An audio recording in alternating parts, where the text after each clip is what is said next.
자, 아브라함의 불신앙입니다.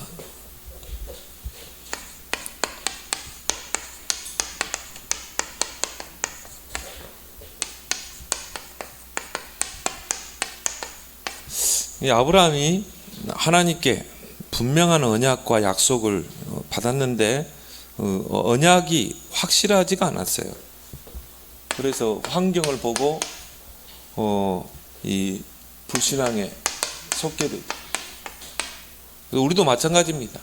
우리가 이 언약이 선명하지 못하면 언약보다 이런 환경이 더 커 보이고 문제가 더 커 보이고, 그렇지만 여러분이 정확한 언약 붙잡고 언약의 여정을 떠난다면 그 여정 속에 있는 문제는 다 응답으로 보이게 될 줄 믿습니다. 그래서 우리는 이 아브라함을 보면서 내 신앙을 거울로 비춰봐야 합니다. 우리 서론에 보면 우리가 걸어가는 인생 광야길에 항상 좋은 일만 일어나면 좋겠지만은 전혀 예상하지 못한 문제 어려움이 불쑥 닥쳐올 때가 있죠.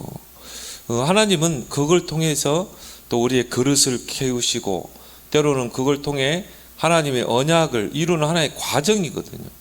언약 붙잡은 요셉이 노예로 팔려가고 감옥에 갇히게 되고 그런 것들이 하나의 언약을 붙잡은 자의 하나의 여정이요 과정이요, 그 속에 하나님의 축복이 있거든요.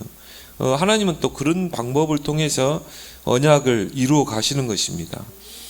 이러한 일들은 이 세상에 사는 동안 결코 피할 수 없는 현실입니다. 이러한 시련들을 우리는 어떻게 대처해야 할까? 여러분들이 중요한 것은 이사야 40장 6절 8절에 보면 풀도 마르고 꽃도 시들지만 하나님의 말씀은 영원히 서리라 그랬죠. 그래서 여러분이 붙잡은 그 정확한 말씀, 그 정확한 언약은 반드시 성취되게 돼 있어요. 우리 대가 아니면 우리 후대를 통해. 그래서 하나님께서 아브라함과 언약을 맺을 때 나와 너 그리고 네 후손과 언약을 맺겠다고 그랬거든요. 그래서 여러분이 정말 정확한 언약을 붙잡고 기도하면 여러분 통해서 또 후대를 통해서 언약은 반드시 성취될 줄 믿습니다. 아브라함이 붙잡은 그 언약이 4대 만에 이 요셉을 통해 성취되잖아요. 중요한 거는 여러분을 언약의 시조로 불렀다는 것이죠. 여러분만 언약 붙잡고 흔들리지 않으면 돼요. 왜? 하나님은 언약의 하나님, 언약을 주시고 그 언약을 진행하시고 그 언약을 성취하시는 분. 그래서 여러분이 언약을 딱 붙잡으면 돼요.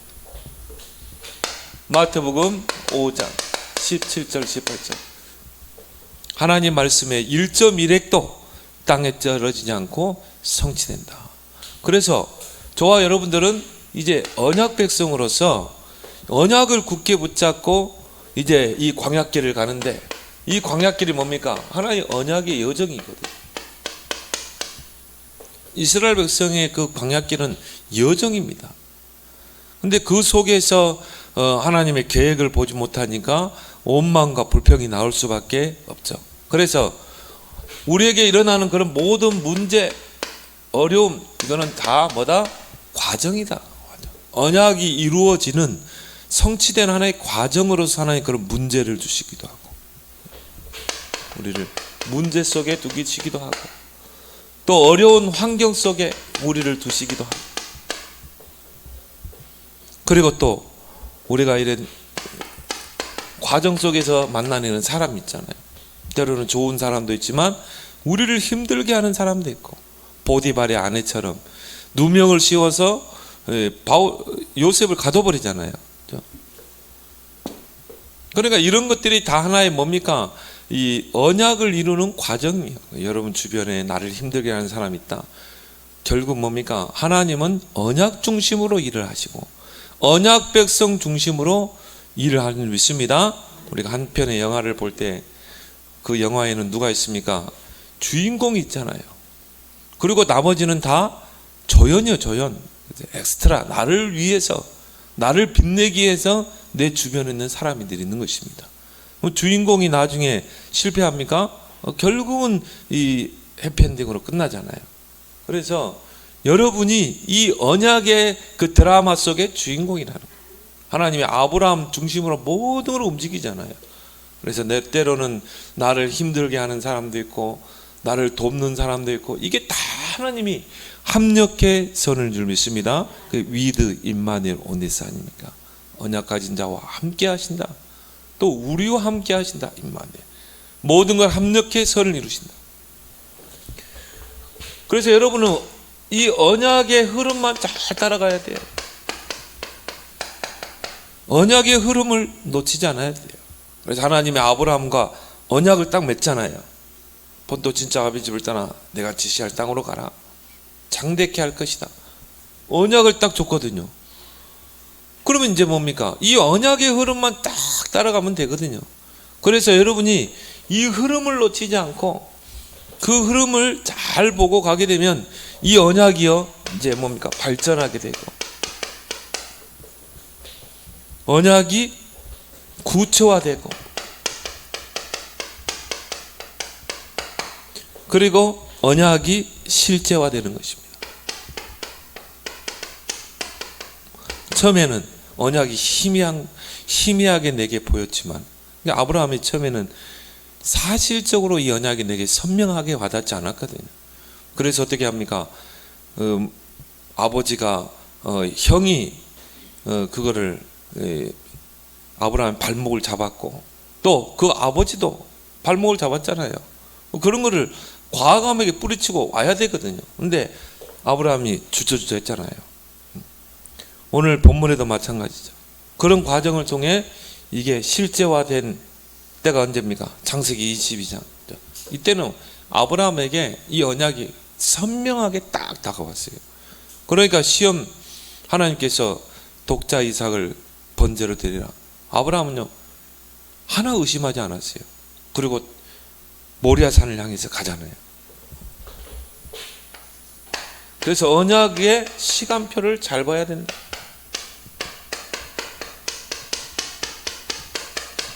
왜 하나님이 요셉을 애굽의 노예로 두셨는가?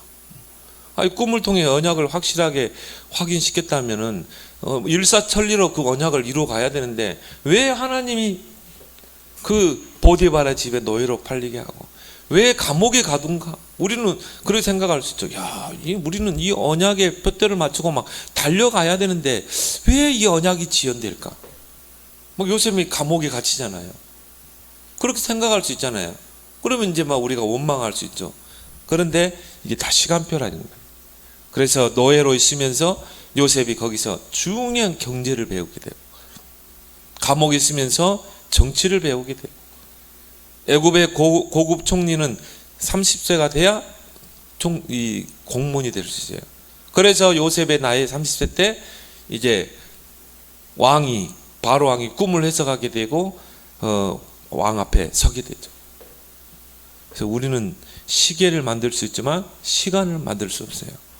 시간을 만드시는 분은 하나님. 그래서 하나님의 시간표는 너무 정확해요. 요셉을 거의 한 13년을 이 시간표를 뒀거든요. 노예로 감옥으로. 이거 한 13년 되거든요. 모세는 뭡니까? 80년. 그 시간표가 하나님의 손에 있는 줄 믿습니다. 그래서 우리가 기다릴 시간표. 왜 나에게는 좀 아직 언약이 성취가 안 되는가? 언약이 선명해지지 않는가? 기다리는 시간표. 그래서 예수님도 제자들을 감람산에 불러 모아서 기다리라. 지금은 아니다. 기다리라. 조금 있으면 성령을 받을 것이다. 도전할 시간표. 이걸 잘 봐야 돼요. 중요한 거는 지금도 언약은 나를 통해 성취되고 있다는 거. 이 부분에 여러분이 흔들리지 않으면 돼요. 근데 아브라함이 오늘 아니나 다를까 이제 하나님이 지시할 그 땅에 왔는데 기근이 딱 들었잖아요. 그러니까 이제 흔들리는 것입니다. 시간표를 보지 못하는 것이죠. 거기서 나오는 게 이제 뭡니까? 불신앙이죠. 이제 아브라함의 불신앙.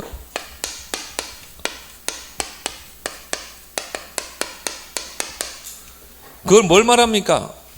하나님의 언약보다 환경이 더 커 보이는 거예요. 문제가 더 커 보이는 것입니다.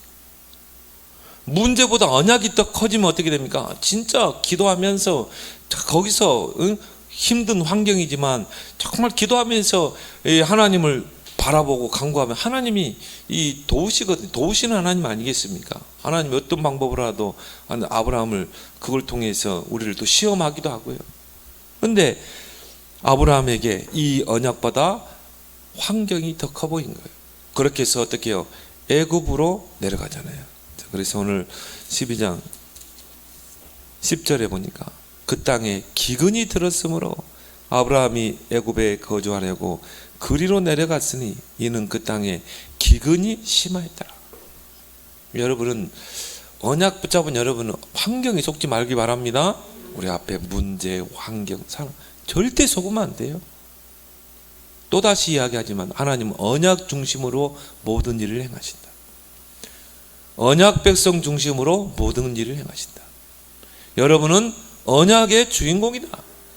하나님이 우리 교회와 맺은 언약이 있고 여러분 개인과 맺은 언약이 있어요. 그래서 기근이 들었다 이 말이야. 환경에 속게 되죠.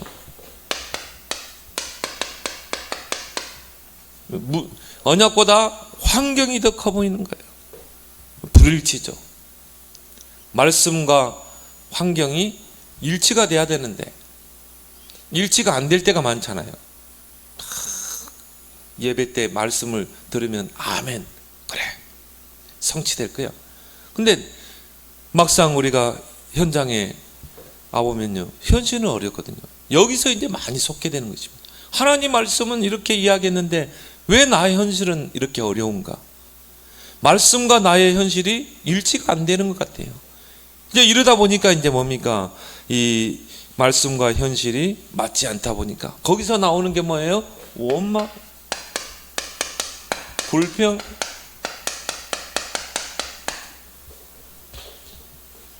불신앙. 하나님 분명히 이스라엘 백성에게 젖과 꿀이 흐르는 가나안 땅이라고 그랬거든요. 그런데요, 그 광야길은 너무 힘들잖아요. 너무 덥고 춥고 배고프고. 그러니까 환경이 다 속는 것입니다. 왜? 말씀과 현실이 일치가 안 되는 거예요. 맞지 않는 거예요. 맞지 않는 게 아니라 정확하게 맞게 돼 있어요. 여기서 이제 우리가 언약을 놓치게 되죠. 애굽의 구걸하러 내려가요.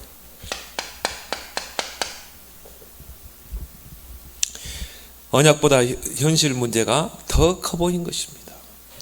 이걸 보고 이제 우리가 인본주의라고 해요. 인본주의가 왜 나옵니까? 하나님의 언약보다 현실이 더 커 보이는 것입니다. 그래서 나오는 게 보니까 나라는 게 나오잖아요. 내 중심, 나 중심, 내 생각, 내 경험 앞세우잖아요. 그러니까 아브라함의 경험 가지고 애굽으로 내려갔다는 거예요. 인본주의죠. 결국은 창세기 3장 아닙니까? 그러면서요, 자신의 생명을 유지하기 위해서 아내를 누이로 속이고,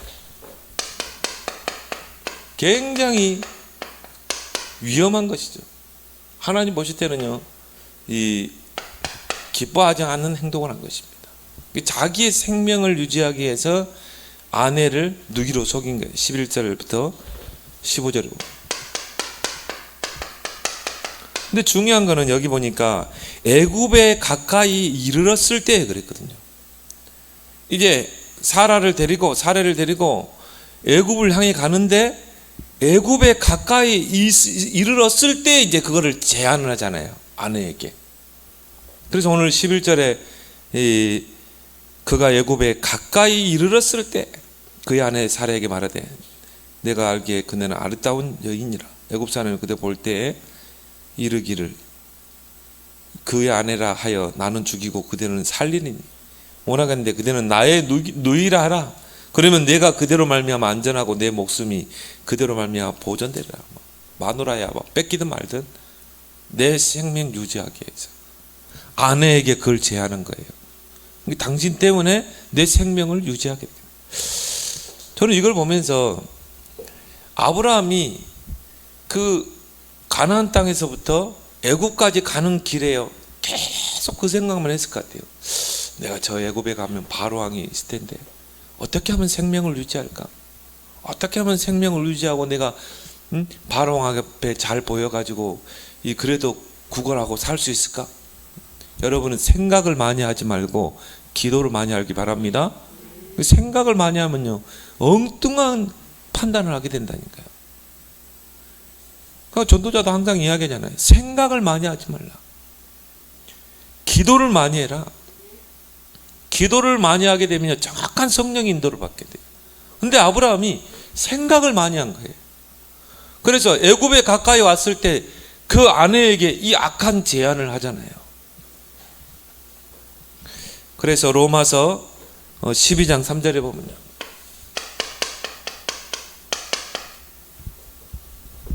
마땅히 생각할 그 이상의 생각을 품지 말라.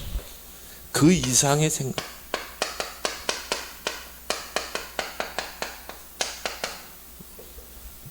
하나님이 하신다, 그 이상의 생각을 품지 마라.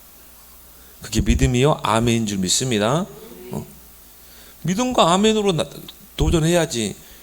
여러분이 생각을 많이 하면 그 이상의 생각을 하게 되면 우리가 오판하게 돼요. 선택도 틀리게 할 수 있어요.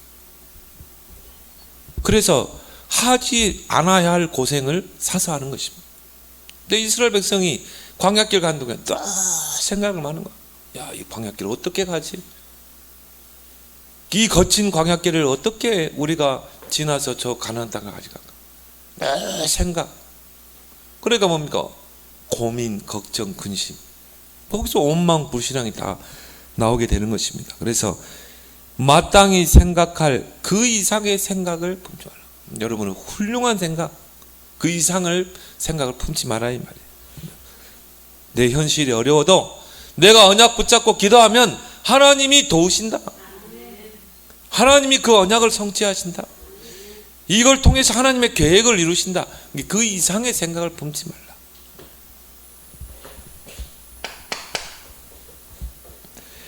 그래서 결국은 이 아내는 누이라고 속이잖아요. 그래서 바로에게 이제 왕궁으로 들이고 그 대가를 받게 되죠. 바로왕과 이 바로왕에서부터 왕에게서 대가를 받게 되죠.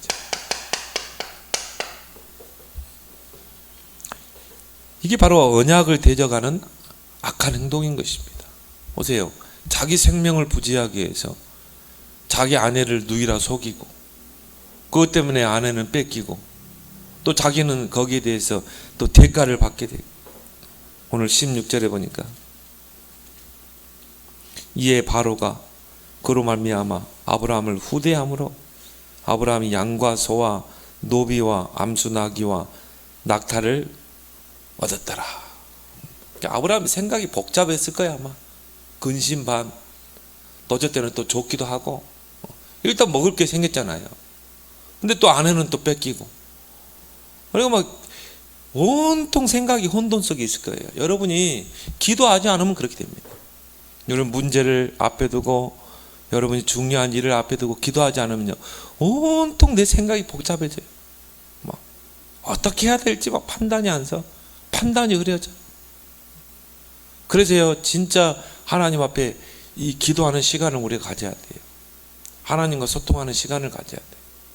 그러면 생각이 딱 단순해요. 아, 하나님이 아신다. 언약 붙잡고 도전하는 거야.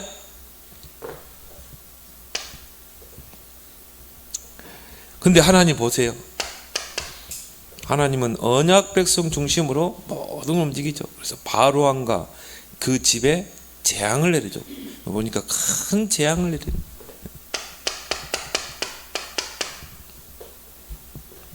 오늘 17절에 보면 이에 바로가 그로 말미암아 아브라함을, 17절에 여호와께서 아브라함의 아내 사레의 일로 바로와 그 집에 큰 재앙을 내리시니라.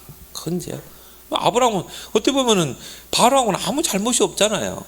그냥 뭐 누이라 하니까 그러면 그 누이를 그냥 나의 아내로 삼게 해달라 뭐 그랬단 말이죠. 그런데 누구에게 재앙이 내렸어요? 바로 왕과 그 집에 큰 재앙이 임하게 된 것입니다. 여기서 우리는 몇 가지를 생각해 봐야 돼요.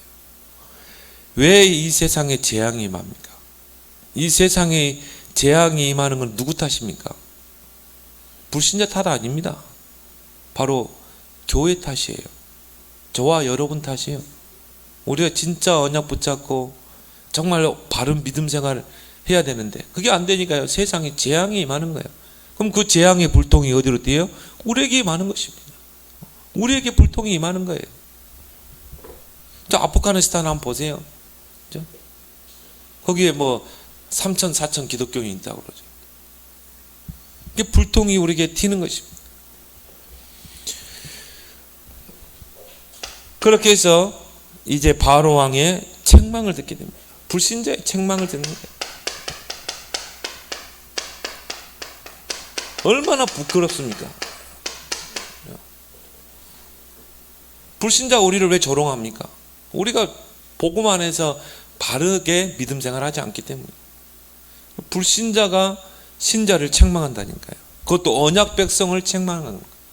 굉장히 자존심 상하는 일이 있죠.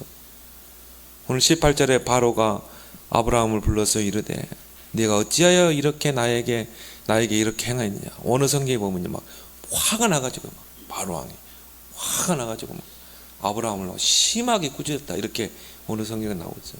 네가 어찌하여 그를 내 아내라고 내게 말하지 아니하였느냐.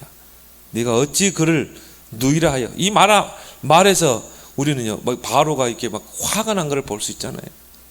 누이라 하여 내가 그를 데려다가 아내를 삼게 하였느냐. 내 아내가 여기 있으니 이제 데려가라. 뭐 지긋지긋하다고 빨리 데려가. 막 이런 식이죠. 불신자의 책망을 받는. 그것도 누굽니까? 아브라함. 언약 백성 아닙니까? 우리는 언약 앞에 바르게 서야 될 줄 믿습니다. 정말 자존심 상하는 일이죠. 그래서요, 이 바울은 로마서 2장 24절에 하나님의 이름이 너희 때문에 이방인 중에서 모두 모욕을 받는도다. 하나님의 이름이 너희 때문에 이방인들 중에 모욕을 받는다.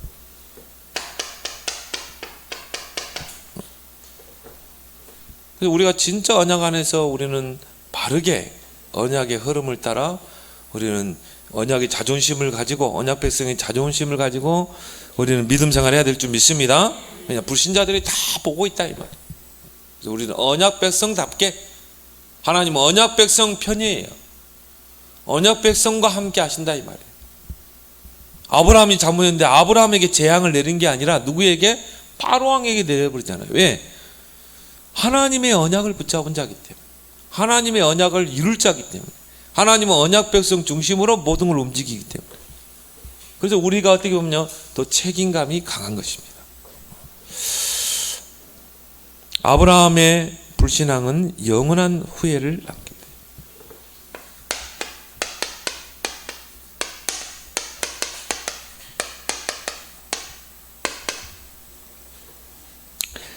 이 아브라함이 언약이 선명하지 못했어요. 창세기 12장에 하나님이 언약을 딱 줬을 때 언약을 확실하게 딱 붙잡아야 했는데 언약이 희미했다.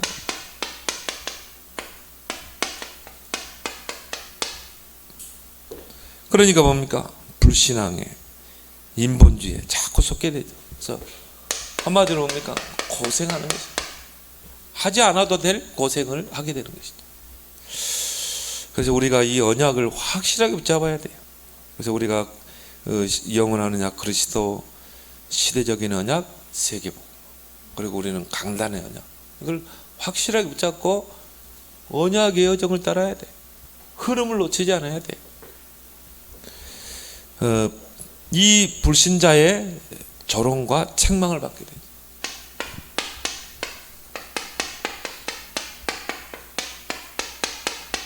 이 불신앙의 결과가 이걸 통해 뭡니까? 하나님의 이름이 모욕을 받게 되고요. 하나님께 영광을 돌리지 못하고 가리게 되고, 아브라함의 불신앙으로 불신자 집에 재앙이 임합니다. 우리 책임이에요. 이 불신자에게 이 재앙이 임하는 거죠.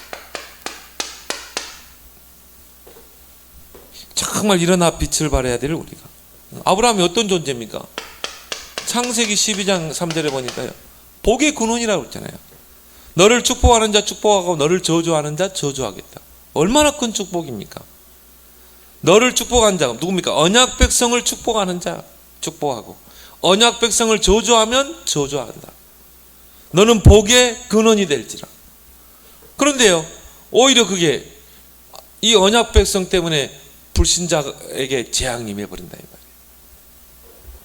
그러니까 우리가 이 불신앙에 우리는 속지 않아야 된다는 거예요. 환경에 속지 않아야 된다. 그렇게 해서 이제 아브라함이 애굽에서 올라오는데 누구를 데려왔어요? 이 사라의 몸종을 데리고 온 거예요. 하가를 데리고 온 것입니다. 또 이게 또 굉장한 불씨가 되죠. 그렇게 해서 아브라함이 이 나이가 이제 100세가 다 돼가는데요, 네가 아이가 없는 거라. 그렇게 해서 이제 사라가 이 몸종인 하가를 통해서 아들을 낳아달라고 그러죠. 그렇게 해서 낳은 아들이 누굽니까? 이스마엘 아닙니까? 지금 우리 그 중동 모슬렘 족속, 중동 모슬렘 지금까지 뭡니까? 이 전쟁의 싸움이 계속되잖아요. 지금도 막 치고받고 싸우는 것이 바로 이 불신앙의 씨가 이만큼 큰 문제를 일으키고, 그래서 영원한 후회를 남기게 된다. 이 불신앙이 이만큼 큰 것입니다. 그래서 우리는 모든 불신앙을 내려놓고 흐름만 따라가면 돼요. 절대 불신앙할 필요가 없는 거예요. 이 언약의 흐름만 딱 따라가면요. 그래서 요즘 이제 뭡니까? 정말 10가지 비밀, 10가지 발판, 9가지 흐름, 5가지 확신, 그리고 뭐 3가지 뭡니까? 보좌, 시공간, 237 빛. 그 여러분이 이 흐름을 쭉 따라가야 돼요. 그 흐름 속에 여러분이 있길 바랍니다. 근데 더 중요한 게 있습니다. 아브라함이 이렇게 계속 불신앙을 하고 인본주의 쓰고, 정말 어떻게 보면 굉장한 악한 짓이잖아요. 어떻게 자기 아내를, 자기 생명을 부지하려고 아내를 누이라고 속이고 그렇게 할 수 있습니까? 굉장한 악한 짓이죠. 이게 뭐 언약을 빼버리면은 진짜 세상적으로 보면요, 이 사람 진짜 못된 사람이다. 상종 못할 사람이다. 어떻게 뭐 지 생명 부지하려고 부인까지 팔아넘기는가? 진짜 이 한마디로 못된 이 인간 아닙니까? 돌팔매질 당해야 될 인간이죠. 근데 하나님은 그걸 보는 게 아니라 이 말이에요.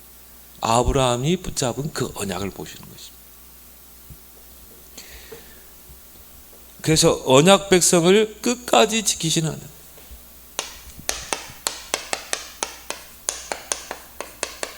왜 그렇습니까?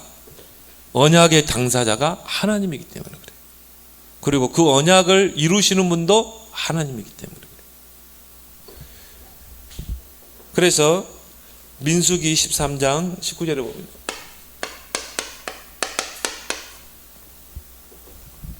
하나님은 사람이 아니시니 거짓말을 하지 않으시고 인생이 아니시니 후회가 없으시니라. 아브라함 불렀다 이 말이에요. 아브라함에게 말씀을 줬죠. 근데 거짓말하지 않으시고 아브라함과 언약을 딱 했는데 그 말을 나중에 바꾸지 않는다 이 말. 거짓말하지 않으시고 또 후회가 없습니다. 저 아브라함 저거 괜히 언약을 불렀네. 언약 가운데 불렀네. 하나님은 후회하지 않아요. 왜? 아브라함을 부를 때 아브라함의 인생의 과거, 미래, 현재, 미래까지 다 보고 불렀거든요. 하나님이 저와 여러분들을 언약 가운데 부를 때 이미 여러분의 과거, 현재, 미래까지 다 보고 부르신 거예요. 왜 나같이 연약한 자를 부르셨는가? 왜 욥과 같이 완전한 자를 부르지 않고 아브라함과 같이 어떻게 보면은 정말 우상 숭배하는 그 가문, 그 가정 배경, 그런 아브라함, 연약한 아브라함, 뭔가 이 불신앙의 각인, 이 창세기 3장에 각인이 있는 그 아브라함을 넣는가? 하나님이 아브라함 부를 때 과거, 현재, 미래를 보고 부르신 거예요. 그래서 하나님의 부르심에는 후회하심이 없는 것입니다. 그래서 뭐라고 말합니까? 어찌 그 말씀하신 바를 행하지 아니하며 하신 말씀을 실행하지 않겠느냐. 반드시 그 말씀하신 것을 실행하시고 성취시키는 줄 믿습니다. 중요한 성경 구절. 그 말은 뭡니까? 하나님은 언약의 하나님이다. 언약을 주시고 그 언약을 다시 주워 담지 않는다 이 말은. 그래서 거짓말을 하지 않으시고 개역성경에 보니까 시건치 아니하시고, 그 말은 약속의 말씀을 지키지 않는 걸 말고 시건이라고 그러죠. 하나님이 여러분에게 한마디 딱 했을 때는요, 하나님은 그거를 미리 성취까지 보고 말씀하시는 거예요. 그러면 하나님 반드시 여러분의 수준과 상관없이 언약을 이루시는 줄 믿습니다. 그래서 하나님은 언약에 신실하신 분입니다.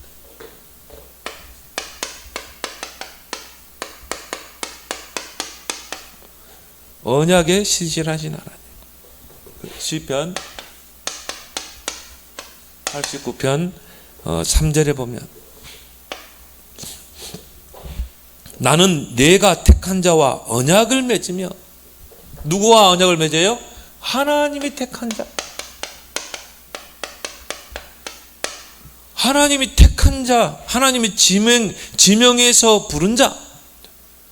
이사야 43장 보니까 내가 너를 지명하여 불렀나니 그렇죠.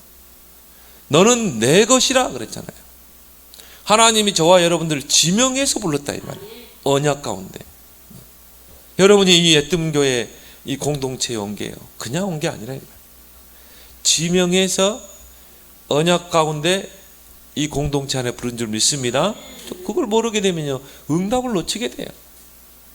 이걸 아는 사람은 언약의 흐름을 타게 돼요. 전체 흐름, 본부 흐름, 강단의 흐름 놓치지 않습니다.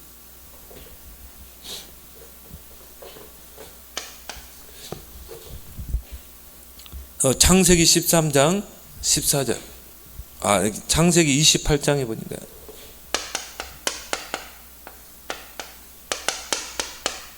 창세기 28장 15절에 내가 너와 함께 있어. 이 야곱에게 한 말이죠. 내가 너와 함께 있어. 내가 어디로 가든지 너를 지키며 너를 이끌어 이 땅으로 돌아오게 할지라. 내가 내게 허락한 것을 다 이루기까지 너를 떠나지 아니하리라. 야곱이 어떤 사람입니까? 진짜 장깨 부리는 사람 아닙니까?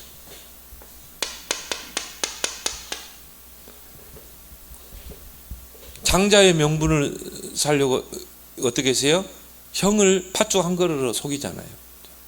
그런 인물 아닙니까? 그런데 우리 같으면 어떻게 해요? 저거 뭐 장깨 많고 잔머리 쓰니까 저하고 같이 일 못하겠어 이러잖아요. 하나님은요, 그것까지 다 가지고 합력해서 하나님 계획을 이룹니다. 그렇게 해서 야곱을 도망가게 하죠. 그리고 베델에서 하나님께서 꿈을 통해 나타나잖아요. 사닥다리가 땅에서부터 하늘까지 솟았고 그 위에 천사들이 오르락 내리락. 거기서 하나님의 음성이 들렸는데 그게 창세기 28장 15절. 내가 너와 함께 하겠다. 장깨 부리고 인본주의 쓰고 그런 야곱과 함께 할 것이다. 내가 어디로 가든지 너를 지키며 너를 이끌어 이 땅으로 돌아오게 할지라. 내가 내게 허락한 것을 다 이루게. 내가 내게 허락한 게 뭡니까? 너와 맺은 언약을 말하는 것입니다. 이루기까지, 다 이루기까지 너를 떠나지 아니하리라.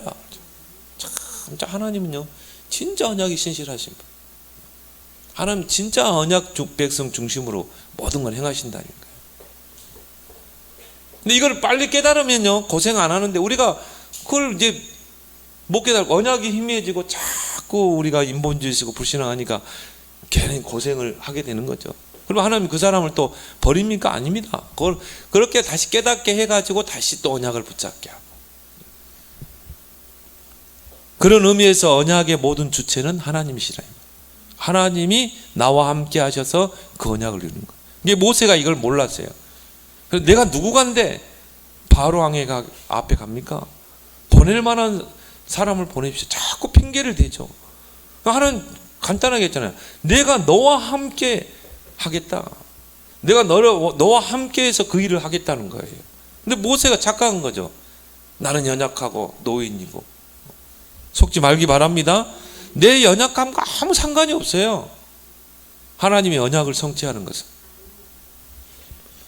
여러분이 이것만 제대로 하면 된다니까요. 이것만. 이 세 가지만 딱 하면 돼. 언약의 여정이다, 이건. 나에게 왜 이런 어려움이 왔지? 언약의 여정이 하는 과정이다. 나는 이 언약의 흐름 속에 있는 것이다. 이게 흐름이 끊어져서 문제가 오는 거지. 언약의 시간표만 잘 보고 가면 되는 거예요. 우리의 수준과 아무 상관이 없습니다.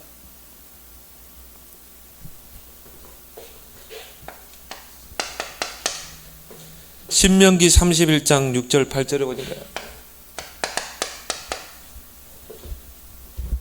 두려워하지 말라, 놀라지 말라. 내가 너와 함께 하겠다. 내가 너를 떠나지도 버리지도 않겠다. 누구에게? 언약 백성에게. 너와 함께하고 떠나지 않고 버리지 않겠다. 왜? 중요한 언약을 붙잡았기 때문에. 여러분 그 언약이 힘해지기만 않으면 돼. 언약만 정확한 언약만 붙잡고 여러분이 흐름 타고 기도하면 되는 것입니다.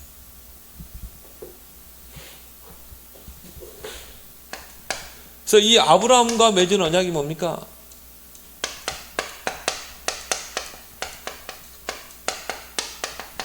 계속 하나님께서 언약을 상기시키잖아요. 아브라함을 처음에 부를 때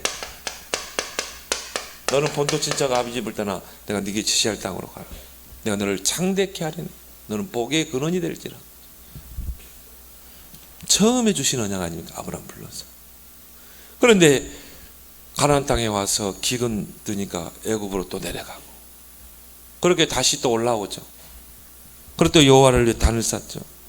근데 또 이제 그 조카 롯과 또 이 아브라함의 종들과는 서로 또 싸우는 거예요. 땅 때문에 싸우는 것입니다.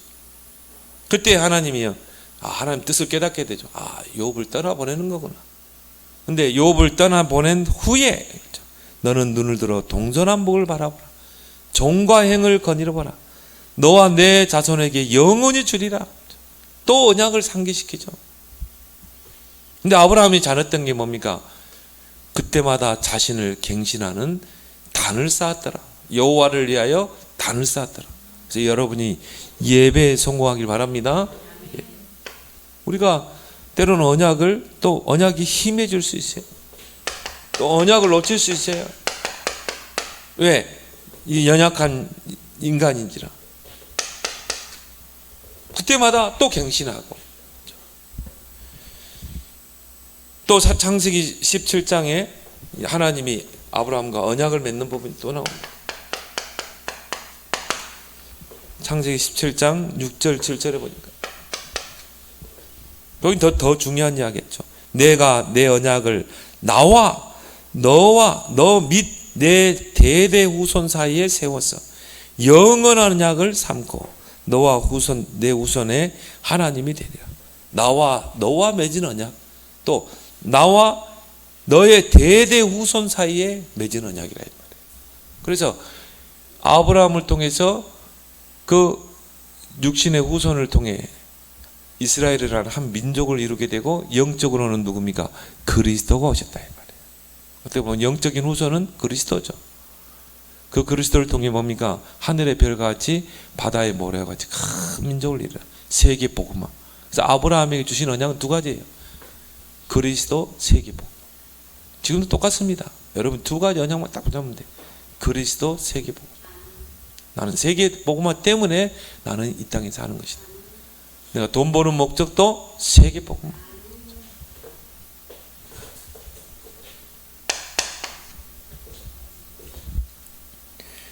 창세기 22장에 모리아산 그 사건을 통해서 그 시험을 통과한 후에 창세기 22장 16절 18절 또 언약을 상기시키죠. 내가 내게 큰 복을 주고 내 씨가 크게 번성하여 하늘의 별과 같고 바닷가의 모래와 같게 하리니 내 씨가 내 대적의 성문을 차지하리라. 내 씨로 말미암아 천하 만민이 복을 얻게 할 것이다. 언약이 점점 어떻게 해요? 발전하게 되고 구체화되고 실제화, 선명화되는 것입니다. 그 후로는 이제 아브라함이 언약이 선명해지는 거죠. 그렇게 해야 어떻게 해요? 후대에게 확실한 언약이 전달되잖아요.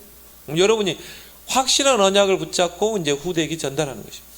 그래서 그 아들 이삭은요, 한마디로 이삭의 인생을 뭐라 표현하냐면 누림 자체예요. 이삭.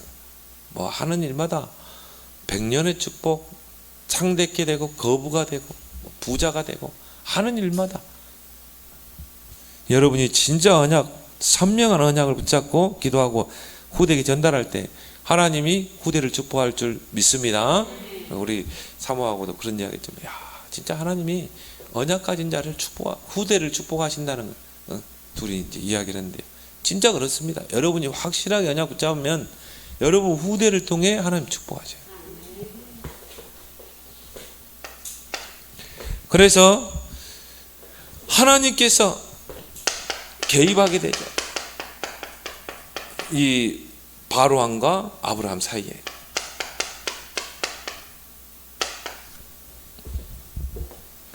그래서 오늘 여기 보니까 사례의 일로 그랬죠. 이 말이 나오죠.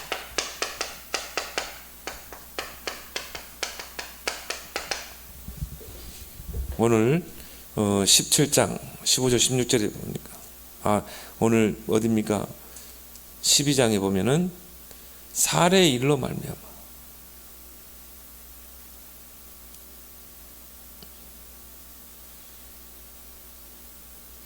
17절에 보니까 여호와께서 아브라함의 아내 사례의 일로 이제 개입하신 것입니다. 사례의 일로 바로와 그 집에 큰 재앙을 내립니다. 17절에 아브라함의 일이 아니라 아브라함의 아내 사례의 일로 바로 왕과 그 집에 큰 재앙을 내립니다. 왜 사라 때문에 하나님께서 사례 때문에 여호와께서 거기에 개입하십니까?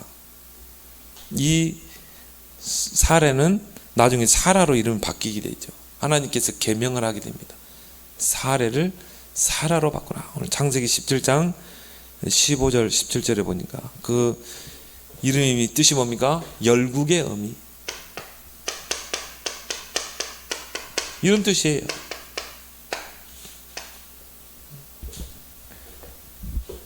여러 민족의 어머니.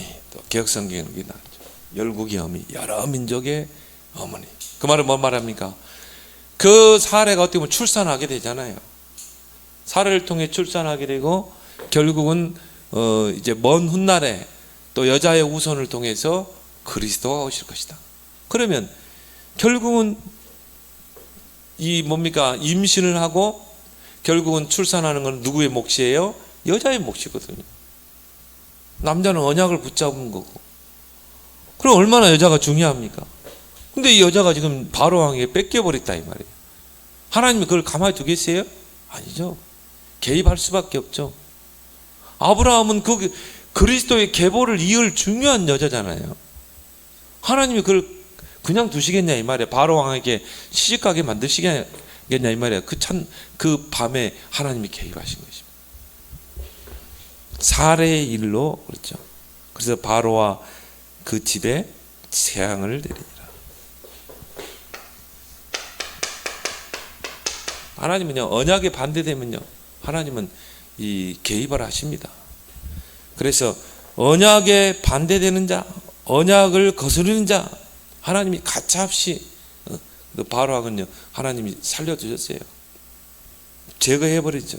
그래서 하나님은 언약 가진 자 편에 계신다는 것. 그리고 아브라함에게 큰 은혜를 베풉니다. 아브라함이 실수를 했는데 오히려 누구에게 은혜를 베풀어요? 아브라함에게 은혜를 베풉니다. 18절 20절이죠. 그렇게 해서 이제 이 바로가 그 모든 소유를 다 주고 이제 이 올라가라고 이렇게 하죠. 결론적으로 뭡니까? 하나님은 언약 중심으로, 언약 백성 중심으로 모든 일을 행하시는 줄 믿습니다. 그래서 아브라함을 부를 때 너는 복의 근원이라 그 말이에요. 그 말은 뭔 말이에요? 내가 언약 백성인 너를 통해서 일을 행하신다. 그래서 개역 성경에는 너는 복이라 그래요. 이게 이 복덩이라는 뜻이에요. 복이란 말은 복덩이다. 하나님 보실 때 복덩이. 왜요? 하나님의 언약을 붙잡은 자, 그 언약을 이어나갈 자, 그 언약을 전달할 자, 언약을 성취할 자, 이런 축복을 여러분이 꼭 누리길 바랍니다.